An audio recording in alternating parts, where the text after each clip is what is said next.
രസകരമായ കാര്യങ്ങൾ ഞാൻ ഈ വീഡിയോക്കകത്ത് ഉൾപ്പെടുത്തിയിട്ടുണ്ട്. ലെബനാനിൽ ഏതാണ്ട് $8 ബില്യൺ ലോസ് സംഭവിച്ചിരിക്കുകയാണ് ഈ ഒരു യുദ്ധം തുടങ്ങിയതിന് ശേഷം. റിയൽ എസ്റ്റേറ്റ്, കൺസ്ട്രക്ഷൻസ്, ബിൽഡിംഗ് ഡെമോളിഷൻസ്, അതിനെ അനുബന്ധിച്ച് ഈ വാർ നടന്നതിന് ശേഷം ബിസിനസ് കൊളാപ്സ് ആയത്, എക്കണോമിക് ആ രീതിയിലെല്ലാം കൂടെ ചേർത്ത് വേൾഡ് ബാങ്ക് അനലൈസ് ചെയ്ത് റിപ്പോർട്ട് പുറത്തുവിട്ടിരിക്കുകയാണ്. $8 ബില്യൺ വർത്ത് വരുന്ന ലോസ് ആണ് ലെബനാനിന് വന്നിരിക്കുന്നത്. ഇതൊരു ബിഗ് ലോസ് ആണ്. ഇത് വാറിനേക്കാളും ഏറ്റവും വലിയൊരു ലോസ് ആയിട്ടാണ് കരുതപ്പെടുന്നത്. ലെബനാൻ പോലത്തെ ചെറിയൊരു പ്രദേശം വളരെ ഹ്യൂജ് ആണ്. കാരണം ലെബനാൻ എന്ന് പറഞ്ഞാൽ നിങ്ങൾക്ക് അറിയാമോ, ഈ ഡൗൺ ടൗൺ എന്ന് പറയുന്നത് ജസ്റ്റ് ബൈറൂത്ത് മാത്രമാണ്. ബാക്കിയുള്ള അവിടുത്തെ മലനിരകളിലൊന്നും കറണ്ട് പോലും ഇല്ലാത്ത വീടുകൾ ഇപ്പോഴും ഉണ്ടെന്നുള്ളതാണ്. സോഷ്യൽ മീഡിയയിൽ പലതരം തള്ളുകൾ ഉണ്ടാവുമല്ലോ. ആ തള്ളുകളിൽ ഈ ഒരു ഈ $8 ബില്യൺ വർത്ത് വരുന്ന ലോസ് പറയുമ്പോഴത്തേക്കും ആൾക്കാരൊക്കെ കൂടുതൽ ഈ കമന്റ്സിലൊക്കെ പറയുന്ന പറഞ്ഞു കഴിഞ്ഞാൽ ഇത് ഇസ്രയേലിന് ലോസ് ഇല്ലേ, ഇസ്രയേൽ വാർ നടത്തുന്നുണ്ട്, ഇസ്രയേലിന് നഷ്ടമില്ലേ? ഇസ്രയേലിന് നഷ്ടമുണ്ട്. ഇസ്രയേലിന്റെ ഉള്ളിലും വാർ എന്ന് പറയുന്നത് ഒരു നല്ല സംഭവമല്ല. വാർ എന്ന് പറയുന്നത് ഇസ്രയേലിന് നഷ്ടമുണ്ട്. പക്ഷേ ഇസ്രയേലിന് പണത്തിന്റെ സോഴ്സ് വേറെ രീതിയാണ്. ഇസ്രയേലിന്റെ പണത്തിന്റെ സോഴ്സ് ഞാൻ ഈ വീഡിയോയുടെ അവസാനം പറയാം. ഇറാന്റെ ഉള്ളിൽ ഇന്നലെ IAEA എന്ന് പറയുന്ന സംഘടന, അത് ശരിക്കും പറഞ്ഞാൽ ഒരു യൂറോപ്യൻ യൂണിയന്റെ ഒരു പ്രഷർ മൂലം അവർ വന്നതാണ്. അണു ആയുധവുമായിട്ട് ബന്ധപ്പെട്ട കാര്യങ്ങൾ വെരിഫൈ ചെയ്യുന്ന ആൾക്കാരാണ്. അപ്പൊ അവർ ഇന്നലെ ഇറാൻ സന്ദർശിച്ചിട്ടുണ്ടായിരുന്നു. അപ്പൊ അവിടെ ഇറാന്റെ പ്രസിഡന്റ് പെസസ്കിയാനുമായിട്ട് സംസാരിച്ചിട്ടുണ്ടായിരുന്നു. അപ്പൊ പുള്ളി അതിനകത്ത് പറഞ്ഞത് ഇറാനിന് ഒരിക്കലും വാറുമായിട്ട് മുന്നോട്ട് പോകാൻ നമ്മൾ പീസ് ആഗ്രഹിക്കുന്ന രാജ്യങ്ങളാണെന്നൊക്കെയാണ് പറഞ്ഞത്. ഇത് മുൻകൂട്ടിയെ കഴിഞ്ഞ ആഴ്ച ഞാനൊരു വീഡിയോ ചെയ്തിട്ടുണ്ടായിരുന്നു. അവർ ഓൾറെഡി നമ്മൾ വരും എന്നുള്ളൊരു ഇൻറ്റിമേഷൻ കൊടുത്തിട്ടുണ്ടെന്നുള്ളത്. അപ്പൊ അത് കൊടുത്തത് കൊണ്ടാണോ എന്തോന്ന് അറിയത്തില്ല, അവിടെ അങ്ങനെ ഒന്നും കണ്ടെത്താൻ കഴിഞ്ഞില്ല. അവരെല്ലാം മാറ്റിയിട്ടുണ്ട്. ഈ യുറേനിയം എൻറിച്ച്മെന്റ് ഫാക്ടറികൾ, പ്ലൂട്ടോണിയം എൻറിച്ച്മെന്റ് ഫാക്ടറികൾ, ഇതൊക്കെ നടത്തുന്നത് വെറുതെ നോക്കിയിരിക്കാനല്ലോ. അണുവായുധമൊന്നും ഞങ്ങൾ ഉപയോഗിക്കുന്നില്ല, ഞങ്ങൾ ഇവിടെ മറ്റേ എനർജി പ്രോസസ്സിങ്ങിന് വേണ്ടിയിട്ട് മാത്രമാണ് ഇവിടെ ന്യൂക്ലിയർ ഒക്കെ ഉപയോഗിക്കുന്നത് എന്നുള്ള രീതിയിലുള്ള ഒരു റിപ്പോർട്ടാണ് ഇപ്പൊ അവസാനം വന്നിരിക്കുന്നത്. അപ്പൊ ഇത് ഫർദർ ആയിട്ട് അടുത്തൊരു ന്യൂക്ലിയർ ഡീലിലേക്ക് ഇറാനെ എത്തിക്കും എന്നുള്ളതാണ് ഇതിന്റെ സൂചന.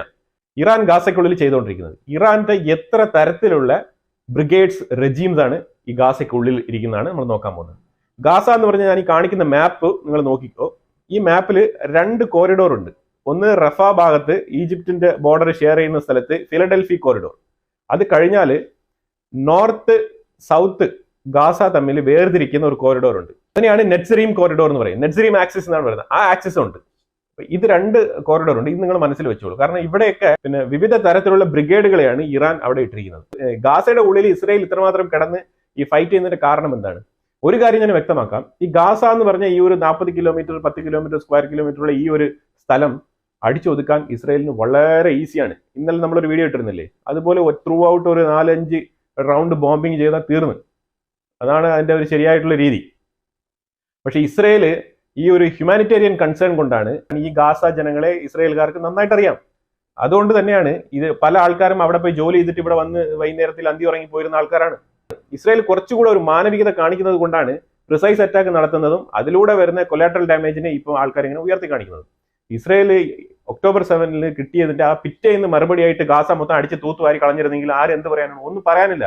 പക്ഷെ ഇസ്രയേൽ ചെയ്യുന്നത് അങ്ങനെയല്ല. അതാണ് നമ്മൾ മനസ്സിലാക്കേണ്ടത്. ഇസ്രയേൽ പ്രിസൈസ് അറ്റാക്ക് ചെയ്ത് പരമാവധി സിവിലിയൻ ഡാമേജ് കുറയ്ക്കാനാണ് ശ്രമിക്കുന്നത്. പക്ഷേ ഈ സിവിലിയനെ പെരുപ്പിച്ച് കാട്ടി കോമ്പൻസേഷൻ ആയിട്ട് പല ആൾക്കാരും ഇത് ഫണ്ട് ചെയ്യാൻ തയ്യാറാണെന്നേ. അതിനാണല്ലോ ഈ രാജ്യങ്ങളൊക്കെ ചുറ്റിപ്പറ്റി ഇങ്ങനെ ഇരിക്കുന്നത്. ഈ 38 പോയിന്റ് ഒക്കെ ഉണ്ടാക്കി ഇത്തരം രാജ്യങ്ങളില്ലേ, അവരൊക്കെ എന്തിനാണ് ഇരിക്കുന്നത്? ഇതിനെ ഫണ്ട് ചെയ്യാൻ വേണ്ടിയിട്ടാണ് ഇരിക്കുന്നത്. ഇതൊക്കെ എത്ര കൺട്രികൾ ചേർന്ന് ഫണ്ട് ചെയ്യുന്നത് ആർക്കറിയാം? കാരണം എല്ലാം ഇല്ലീഗൽ ഫണ്ടിങ് അല്ലേ. അൽ ഖാസിം ബ്രിഗേഡ്. ഈ അൽ ഖാസിം ബ്രിഗേഡ് എന്ന് പറയുന്നത് നോർത്ത് ഗാസ ഭാഗത്ത് തമ്പടിച്ച് നോർത്ത് ഗാസയ്ക്ക് വേണ്ടി സ്പെഷ്യൽ ആയിട്ടിരിക്കുന്ന ഒരു ട്രൂപ്പാണ് അൽ ഖാസിം ബ്രിഗേഡ്. ഞാൻ അടുത്തിരിക്കുന്നത് അൽ ഖുദ്സ് ബ്രിഗേഡ്. ഈ അൽ ഖുദ്സ് ബ്രിഗേഡ് എന്ന് പറയുന്നത് ഈ വെസ്റ്റ് ബാങ്കിന്റെ ഭാഗത്ത്. ഈ അൽ ഖുദ്സ് എന്ന് പറയുന്നത് അറബ്സ് അൽ ഖുദ്സ് എന്ന് വിളിക്കുന്നത്, ജൂസ് ക്രിസ്ത്യൻസ് ഒക്കെ ജെറുസലേം എന്നാണ് വിളിക്കുന്നത്. ഈ ജെറുസലേമിനെയാണ് ഈ അൽ ഖുദ്സ് എന്ന് പറയുന്നത്. അപ്പൊ അവിടെ ആ ഭാഗം, ഈ അൽ ഖുദ്സ് എന്ന് പറയുന്ന ആ ഒരു ഈ ടെമ്പിൾ മൗണ്ട് അഥവാ ഇവരുടെ അലക്സ മോസ്ക് ഇരിക്കുന്ന ആ ഭാഗത്തിനെ സംരക്ഷിക്കാൻ വേണ്ടിയിട്ട് ഉണ്ടാക്കിയ ബ്രിഗേഡാണ് അൽ ഖുദ്സ് ബ്രിഗേഡ്. മരിച്ചിട്ടെങ്കിലും അത് സംരക്ഷിക്കുക എന്നുള്ളതാണ് അവരുടെ ചുമതല. അബു അലി മുസ്തഫ ബ്രിഗേഡ്. ഈ അബു അലി മുസ്തഫ ബ്രിഗേഡ് ഇരിക്കുന്നത് ഖാൻ യൂനിസ് ആണ്. ഈ ഖാൻ യൂനിസ് എന്ന് പറഞ്ഞാൽ മനസ്സിലായല്ലോ, സൗത്ത് ഗാസയിൽ റഫ സിറ്റി കഴിഞ്ഞാൽ ഇരിക്കുന്ന ഒരു മെയിൻ സിറ്റിയാണ് ഖാൻ യൂനിസ്. ഖാൻ യൂനിസ് കേന്ദ്രമാക്കി പ്രവർത്തിക്കുന്ന ടീമാണ് ഈ അബു അലി മുസ്തഫ ബ്രിഗേഡ്. അബു അലി മുസ്തഫ ബ്രിഗേഡ് ഈ കോറിഡോർ ഞാൻ പറഞ്ഞില്ലേ, ഈ നെറ്റ്സറീം ആക്സിസ് എന്ന് പറഞ്ഞു, ഈ നെറ്റ്സറീം ആക്സിസിലും ഇടയ്ക്കിടയ്ക്ക് അവിടെയും ഇവരുടെ ഒരു ടീം അവിടെയും പോകാറുണ്ട്. അവർ 2 ആയിട്ട് തിരിഞ്ഞിട്ടാണ് അവർ നിൽക്കുന്നത്. അപ്പൊ അവർ ആ ഭാഗത്തും ഈ ഖാൻ യൂനിസ് ഭാഗത്തും ഇവരുടെ ആധിപത്യമാണ്. കോറിഡോറിന്റെ ഭാഗങ്ങളിൽ ഈ പ്രവർത്തനം, തീവ്രവാദ പ്രവർത്തനം നടത്തുന്നതിൽ ഒരു പ്രധാന പങ്ക് ഈ അബു അലി മൂസ ബ്രിഗേഡിന് ഒരു പങ്കുണ്ടെന്നുള്ളതാണ്. ഒമർ അൽ ഖാസിം ബ്രിഗേഡ്. ഒമർ അൽ ഖാസിം ഫോഴ്സ് എന്നാണ് വിളിക്കുന്നത്. ഈ ഒമർ അൽ ഖാസിം ഫോഴ്സ് ആണ് ഏറ്റവും കൂടുതൽ ഗാസയ്ക്ക് ഉള്ളിൽ നിന്നും ഇസ്രയേലിനെ റോക്കറ്റ് വിട്ട് ആക്രമിക്കുന്നത്. ഇവർ സ്പെഷ്യലൈസ്ഡ് ഇൻ 107 റോക്കറ്റ് ആണ്. ഈ 107 റോക്കറ്റ് ആണ് ഈ ഹാൻഡി റോക്കറ്റ്. ഈ ഹാൻഡി റോക്കറ്റിൽ വളരെ എഫിഷ്യന്റ് ആയിട്ടുള്ള ആൾക്കാരാണ് ഈ ഒരു ബ്രിഗേഡിൽ ഉള്ള ആൾക്കാർ. അപ്പൊ ഇവരും പ്രവർത്തിക്കുന്നത് ഗാസയ്ക്കുള്ളിൽ, പ്രത്യേകിച്ചും ഈ ഒരു നോർത്ത് സൗത്തിനെ വേർതിരിക്കുന്ന ഈ ഒരു കോറിഡോറില്ലേ, നെറ്റ്സറീം ആക്സിസ്, ആ ആക്സിസിന്റെ ഭാഗത്തു നിന്നാണ് ഇവർ കൂടുതൽ പ്രവർത്തിക്കുന്നത്. ഇത് കൂടാതെ ഉള്ളതാണ് ഹെസ്ബുള്ള. ഹെസ്ബുള്ള ടോട്ടലി പ്രവർത്തിക്കുന്നത് ഗാസയ്ക്ക് പുറത്തു നിന്നാണ്, ലബനാന്റെ ഭാഗത്തു നിന്നാണ് ഹെസ്ബുള്ള പ്രവർത്തിക്കുന്നത്. ഹെസ്ബുള്ളയിൽ വിവിധ തരത്തിലുള്ള ബ്രിഗേഡുകളുണ്ട്. ആ ബ്രിഗേഡുകളെ കുറിച്ച്, അതിൽ ഒരു ബ്രിഗേഡിനെ കുറിച്ച്, റദ്വാൻ ഫോഴ്സിനെ കുറിച്ചൊക്കെ നമ്മൾ ഒരു വീഡിയോ ഓൾറെഡി ചെയ്തിട്ടുണ്ട്. ഹെസ്ബുള്ള പരമാവധി റോക്കറ്റ് അറ്റാക്കിലാണ് അവർ എഫിഷ്യന്റ് ആയിട്ട് അവർ കാര്യങ്ങൾ ഹാൻഡിൽ ചെയ്യുന്നത്. ഗ്രൗണ്ട് ഫോഴ്സിൽ അവർ കുറച്ച് വീക്കാണ്. അതുപോലെ ഇതേപോലെ തീവ്രവാദ പ്രവർത്തനങ്ങൾ, മറഞ്ഞിരുന്ന് അടിക്കുന്ന ടീമുകളാണ് ഇവരൊക്കെ. ഇത് കൂടാതെ ഉള്ളതാണ് ഹമാസ്.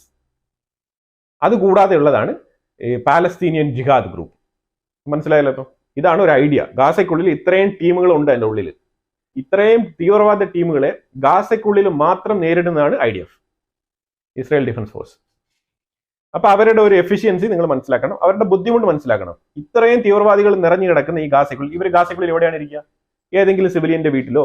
അവിടെ എല്ലാം മിക്കവാറും ഫ്ലാറ്റുകളാണ്. കാരണം ഈ എപ്പോഴെപ്പോഴും വാർ നടക്കുന്നതുകൊണ്ട് അപ്പൊ അവിടെ ഉണ്ടാകുന്ന ഡാമേജ് പിന്നെ റീബിൽഡ് ചെയ്യുമ്പോൾ ന്യൂ കൺസ്ട്രക്ഷൻ ആണ്. അപ്പോൾ ഒരുപാട് ആൾക്കാർ താമസിക്കാൻ ഏറ്റവും എളുപ്പം ഫ്ലാറ്റ് തന്നെയാണ്. അല്ലാതെ ഓരോരുത്തർക്കും വീട് വെച്ച് കൊടുക്കാൻ അവിടെ സ്ഥലമൊന്നുമില്ല. അപ്പൊ അതുകൊണ്ട് ഈ ഒരു ഫ്ലാറ്റിൽ തന്നെ ചിലപ്പം 5 മുറികളിൽ തീവ്രവാദികളുണ്ട്. എന്ത് ചെയ്യാൻ പറ്റും? മെസ്സേജ് ഇടുക, ലീഫ്ലെറ്റ് ഇടുക, ആഴ്ചകൾക്ക് മുമ്പേ നോട്ടീസ് കൊടുക്കുക, ഇതെല്ലാം ചെയ്യുന്നുണ്ട്. പക്ഷെ ഇവിടെ ഇസ്രായേലിന് സംഭവിക്കുന്ന പരാജയം എന്താണെന്ന് പറഞ്ഞാൽ, അവിടുത്തെ സിവിലിയൻസിനെ ഒഴിപ്പിക്കാൻ വേണ്ടി ലീഫ്ലെറ്റുകൾ ഇടുമ്പോഴും മെസ്സേജ് ഇടുമ്പോഴൊക്കെ ആ തീവ്രവാദികളും കൂടെ രക്ഷപ്പെട്ടു പോവാണ്.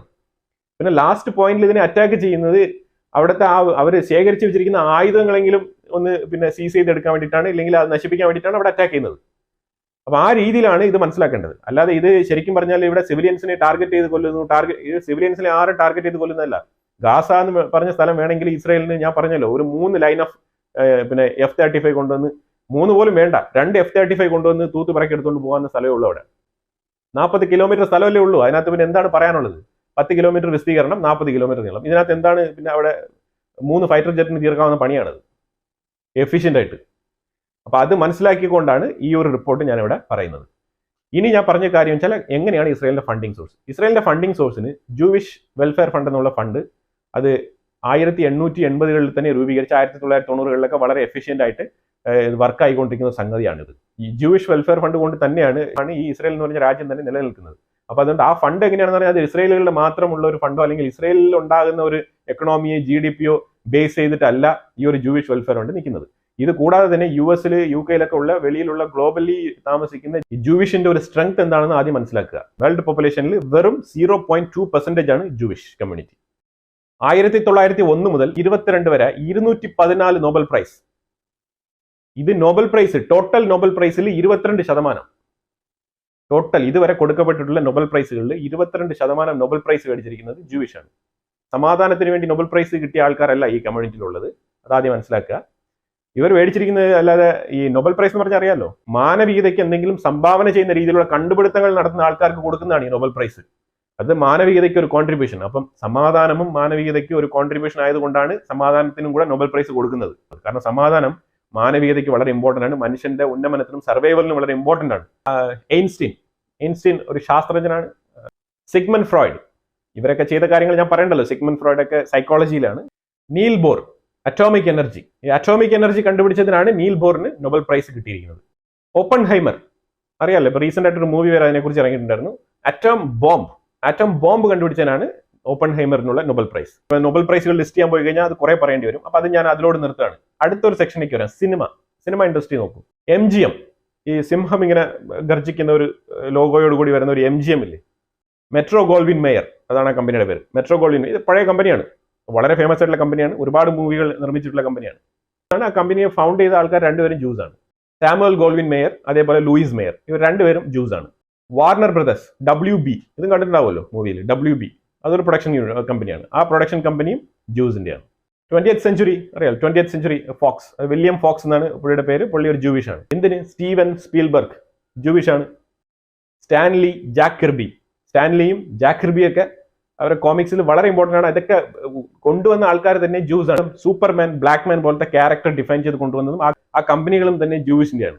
സൂപ്പർമാൻ ഇറക്കിയ ജെറി സൈഗൾ, ജോസ് എസ്തർ, ഇവർ രണ്ടുപേരും ജൂസ് ആണ്. ഈ സൂപ്പർമാൻ എന്ന് പറഞ്ഞ ക്യാരക്ടർ അത് അവരുടെ ഈ ജൂവിഷിന്റെ ഒരു ഹോളി സ്ക്രിപ്ചറിൽ സാംസൺ എന്ന് പറഞ്ഞ ഒരു പ്രോഫറ്റിന്റെ ഒരു സ്റ്റോറി ആയിട്ടാണ് ബന്ധപ്പെടുത്തിയിട്ടാണ്, അതിൽ ഇൻസ്പയർ ആയിട്ടാണ് അവർ രണ്ടുപേരും ഈ ഒരു സൂപ്പർമാൻ ക്യാരക്ടർ കൊണ്ടുവരുന്നത്. സാംസൺ. നിങ്ങൾ ഏതെങ്കിലും ഒരു സക്സസ്ഫുൾ ഇൻഡസ്ട്രി US-ലായാലും ഗ്ലോബലി നിങ്ങൾ എടുത്ത് നോക്കിക്കോ, അതിന്റെ ഒരു ബിഹൈൻഡിൽ പോയി കഴിഞ്ഞാൽ, അതിന്റെ ഒരു ഫണ്ടിങ് സിസ്റ്റത്തിൽ ഒരു കാര്യത്തിൽ നിങ്ങൾ നോക്കിക്കഴിഞ്ഞാൽ അതിലൊരു ജൂ ഉണ്ടാവുന്നതാണ്. അതാണ് ഇതിൽ ഏറ്റവും വലിയ ഇമ്പോർട്ടൻറ്റ്. ഇനി എന്തിനു ഭേദം, ഇതിലും ഭേദം ഞാനൊരു കാര്യം പറഞ്ഞു വെക്കാം. ഏറ്റവും കൂടുതൽ ലോകത്ത് ആൾക്കാർ വിശ്വസിക്കുന്ന ഇസ്ലാം, ക്രിസ്ത്യാനിറ്റി, രണ്ട് മതങ്ങളുടെയും മാതൃമതമായിട്ടുള്ള യഹൂദ മതം സൃഷ്ടിച്ച ആൾക്കാരാണ് ഇവർ. മൂലമതത്തിന്റെ ഇൻസ്പയറേഷനിലാണ് ഏറ്റവും കൂടുതൽ ക്രിസ്ത്യാനിറ്റിയും ഇസ്ലാമും ഡിപ്പെൻഡ് ചെയ്ത് നിൽക്കുന്നത്. എന്ത് തന്നെ ക്രിസ്ത്യൻ, മുസ്ലിംസ് എന്നൊക്കെ പറഞ്ഞാലും ഈ യഹൂദരുടെ റൂൾസ് ആൻഡ് റെഗുലേഷൻസ് ഫോളോ ചെയ്ത് തന്നെയാണ് ഈ റിലീജിയൻസ് രണ്ടും നിൽക്കുന്നത്. ഇത് തന്നെയാണ് അവരുടെ ഇൻഫ്ലുവൻസ്. അവരുടെ ഇൻഫ്ലുവൻസ് ഇല്ലാത്ത സ്ഥലങ്ങളില്ല എന്നുള്ളതാണ്. നമ്മൾ സോഷ്യൽ മീഡിയയിൽ ചില കോമഡി കമന്റുകൾ ഞാൻ എപ്പോഴും കാണാറുണ്ട്. ഇന്നൊരു മിസൈൽ ഇസ്രായേലിൽ വീണു, അല്ലെ ഇന്നൊരു റോക്കറ്റ് ഇസ്രായേൽ പതിച്ചു, ഇസ്രായേൽ രണ്ടുപേർ മരിച്ചു എന്നൊക്കെ പറയുമ്പോഴത്തേക്ക് അവിടെ ഇസ്രായേൽ കത്തുന്നു എന്നൊക്കെ പറയുമ്പോൾ ഭയങ്കര ആഹ്ലാദത്തിൽ വന്നിട്ട് കമന്റ് ഇടുന്ന ആൾക്കാരൊക്കെ ഉണ്ട്. കാരണം ഇസ്രായേൽ എന്ന് പറയുന്ന രാജ്യത്തിന്റെ വിക്ടറി എന്ന് പറഞ്ഞാൽ ഈ ഒരു ദിവസത്തെ ബോംബിടലല്ല, അത് ആദ്യം മനസ്സിലാക്കുക. ഇസ്രായേൽ എന്ന് പറഞ്ഞ രാജ്യത്തിന്റെ എക്സിസ്റ്റൻസ്, ഇന്ന് എത്തി നിൽക്കുന്ന ഒരു പൊസിഷൻ ഇല്ലേ, അതാണ് ഇസ്രായേലിന്റെ വിക്ടറി. 6 days വാർ, ഈ 6 days വാറിൽ നിരുപാധികം പരാജയപ്പെട്ടതാണ് ജോർദാൻ. ഈ ജോർദാനെ ഇളക്കി വിട്ടതെല്ലാം ഈ ബാക്കിയിരിക്കുന്ന എല്ലാ അറബ് കൺട്രീസ് ആണ് സപ്പോർട്ട് കൊടുത്ത് ഇറക്കി വിട്ടത്. ഓരോരുത്തരെയും ഈ 6 days വാറിൽ ഓരോരുത്തരെയും അടിച്ച് മൂലക്കിരുത്തി സിറിയയെ ഒരു സൈഡിൽ ഒതുക്കി, ഗോലാൻ ഹെയ്റ്റ്സിന്റെ ഭാഗത്ത്, പിന്നെ ഈജിപ്തിനെ ഒരു സൈഡിൽ ഒതുക്കി, അതേപോലെ ജോർദാനെ ഒരു സൈഡിൽ ഒതുക്കി. ജോർദാനൊക്കെ ഈ സ്ഥലം വെസ്റ്റ് ബാങ്ക് കയറി പിടിച്ചതാണ് ഇത്രയും സ്ഥലം. അതിനു മുമ്പ് വെസ്റ്റ് ബാങ്ക് എന്ന് പറഞ്ഞ ഇങ്ങനെ ഒരു ഡയഗ്രാം ഒന്നും ഇല്ലായിരുന്നു. ഈ വെസ്റ്റ് ബാങ്ക് ഇല്ലായിരുന്നു. അതിനു മുമ്പ് ഈ ബ്രിട്ടീഷ് മാൻഡേറ്റിലുള്ള മാപ്പാണ് ഉണ്ടായിരുന്നത്. അപ്പൊ ഇത്രയും ഭാഗം വെസ്റ്റ് ബാങ്ക് കയറി പിടിച്ചപ്പോഴത്തേക്കും ഇസ്രായേൽ ഈ ജോർദാനെ തോൽപ്പിച്ച് ഈ വെസ്റ്റ് ബാങ്ക് കൈക്കലാക്കിയാണ് ചെയ്തത്. അവസാനം അന്നും ഇന്ന് ഇസ്ലാമിക് കൺട്രീസ് എല്ലാം കൂടി ചേർന്ന് 38 പോയിന്റ് ഉണ്ടാക്കി ഒപ്പിട്ടില്ലേ, ഇതേപോലെ അന്നും ഇതേപോലെ ഇവർ ഇറങ്ങിയിട്ട് അവസാനം ഇസ്രായേൽ സ്വമേധയാ അങ്ങ് വിട്ടുകൊടുത്താണ്. ഓക്കെ, കൊണ്ടുപോയിക്കോന്ന് പറഞ്ഞിട്ട് ആ രീതിയിലാണ് സംഭവിച്ചത്. ഇസ്രായേൽ സ്വമേധയാ എന്ന വെസ്റ്റ് ബാങ്കിൽ വെച്ചോ എന്ന് പറഞ്ഞിട്ട് കൊടുത്തതാണ്. അപ്പോൾ ഒരു കണ്ടീഷനെ വെച്ചിട്ടുണ്ടായിരുന്നുള്ളൂ, ഈ ടെമ്പിൾ മൗണ്ട് അഥവാ ഇവർക്ക് ആ പ്രാർത്ഥനയ്ക്ക് വരാനുള്ള സ്ഥലത്ത് അതൊരു ഇന്റർനാഷണൽ സോൺ ആക്കണം എന്ന് പറഞ്ഞ് ആവശ്യപ്പെടുകയും അതിനുശേഷമാണ് അവിടെ UN ഇടപെട്ടുകൊണ്ട് ഇന്റർനാഷണൽ സോണായിട്ട് മാറ്റുന്നത്. കാലാകാലങ്ങളായിട്ട് ഈ ഒരു ജെറുസലേം വിസിറ്റ് ചെയ്യുന്നതിനുള്ള ആ തർക്കമാണ് കൂടുതൽ എപ്പോഴും പ്രശ്നങ്ങൾ ഉണ്ടാക്കാനുള്ള ഒരു സാഹചര്യം ഉണ്ടാകുന്നത്. അങ്ങനെയാണ് ഈ ഇടപെട്ട കാലത്താണ് ഇസ്രായേൽ അതിനകത്ത് ഫുൾ സെക്യൂരിറ്റി മെഷേഴ്സ് ഉറപ്പുവരുത്തിയത്. അതാണ് നിലവിലുള്ള കാര്യം. ഈ വീഡിയോയുടെ ലെങ്ത് കൂടി പോകാൻ ഞാൻ ഇപ്പോൾ വീഡിയോ ഇവിടെ അവസാനിപ്പിക്കുകയാണ്. ഈ വീഡിയോയെ കുറിച്ചുള്ള അഭിപ്രായങ്ങൾ കമന്റ് ബോക്സിൽ രേഖപ്പെടുത്തുക. വീഡിയോ ഇഷ്ടപ്പെട്ടെങ്കിൽ ലൈക്ക് ചെയ്യുക, ഷെയർ ചെയ്യുക. ആദ്യമായിട്ടാണ് ഈ ചാനൽ കാണുന്നുണ്ടെങ്കിൽ ചാനൽ മറക്കാതെ സബ്സ്ക്രൈബ് ചെയ്യുക. വീണ്ടും അടുത്തൊരു വീഡിയോ ആയിട്ട് വരാം. Thank you so much.